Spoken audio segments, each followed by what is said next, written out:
In today's video, I'm going to teach you Introducing Shopify Finance. Start by signing in to your Shopify admin. From the main dashboard, click the search bar at the top. In the search field, type the term that's highlighted in your interface so you can jump straight to the finance tools without browsing through menus. In the results, choose the option labeled as Created by Shopify to make sure you're opening the official, built-in report rather than an app view. When the Finances Summary opens, set the scope of your report.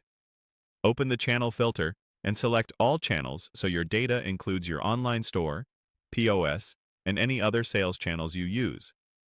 Then open the date picker and choose Today to focus on the current day's activity. With those filters applied, click Print. If you need a clean copy to share or file, your browser's print dialog will let you save a PDF or send it to a printer.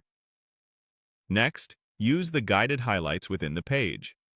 Click each highlighted section to expand details, read definitions, and see how figures are calculated. These highlights act like a tour, drawing your attention to the most important cards and line items. As you click through, pause on any tooltips that appear. They often clarify what's included or excluded from totals and help you understand how numbers roll up into the summary. Keep clicking each highlighted area in sequence until you've reviewed the entire page. If you've been navigating around or orders are coming in while you're viewing the report, apply the Today filter again to refresh the numbers with the most recent data. If you step away or navigate elsewhere, return to the Finances Summary. At this point, your page is configured and ready for quick daily checks. Before you finish, confirm two things for consistency.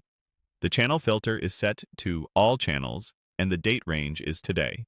Keeping these selections the same each time ensures you're comparing like for like and making decisions using the freshest data. If your store operates across multiple channels or regions, this consistency helps you spot real trends rather than changes caused by different filters.